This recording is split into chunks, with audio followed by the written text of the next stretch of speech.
Welcome to the Deep Dive.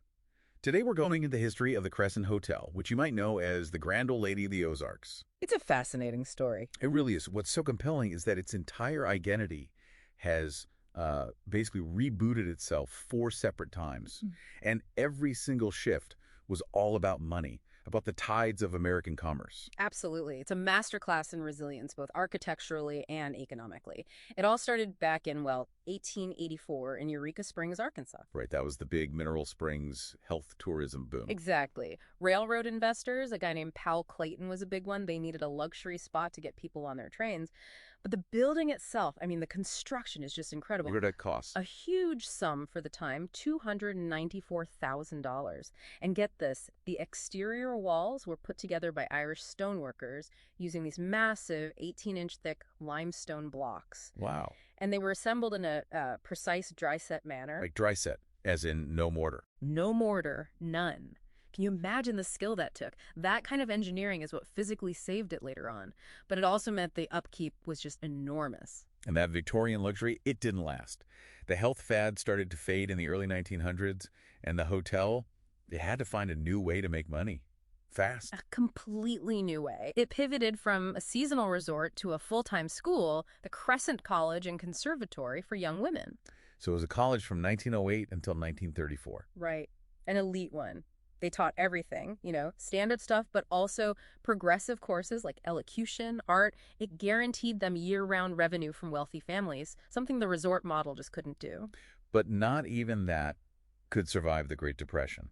The college shuts down in 34, and suddenly you have this giant empty building, Right. and the whole town is hurting economically. It created a vacuum, right? A perfect vacuum. The Depression just wiped out people's faith in all kinds of institutions, medicine included. Yeah. And this created an opening for con artists, for quacks who promise miracle cures. And that's when Norman Baker arrives. That's him, a notorious inventor, a brilliant propagandist. He buys the hotel in 1937 and turns it into his own cancer clinic. A completely fraudulent one. And he was theatrical about it. He painted himself as this populist hero fighting big medicine. He even had his own crazy, powerful radio station, XENT, a border blaster out of Mexico. He did, so he could beam his message to desperate people all over the country promoting this cure. And to match that persona, he painted the entire Victorian hotel in these, aggressive purple and lavender colors. It's so strange, almost like a warning. Well, it was a deliberate choice to look nothing like a traditional hospital, which he railed against. It was all part of the manipulation. So let's talk about the reality of his treatment. The reality was horrifying. Baker claimed a 100% success rate, but his elixir was just a total hoax. Chemical analysis found things like corn silk, watermelon seed, and carbolic acid. Carbolic acid, so it was an actual poison. Yes. He was actively poisoning people who had come to him for hope. It wasn't just a placebo that didn't work, it was harmful. And he was eventually brought down, right? Convicted of mail fraud in 1940. He was. And we know this isn't just folklore because in 2019, an archaeological dig in the basement where he had his morgue found hundreds of his bottles. And disturbingly, they even found what looked like preserved human tissue samples. Just awful. Which brings us to today. The Ronix bought it in 1997. They restored it. But how do you keep a place like that afloat now? Well, you sell the story. That's the great paradox here. They fully embraced its reputation as America's most haunted hotel. The ghost tours. The ghost tours.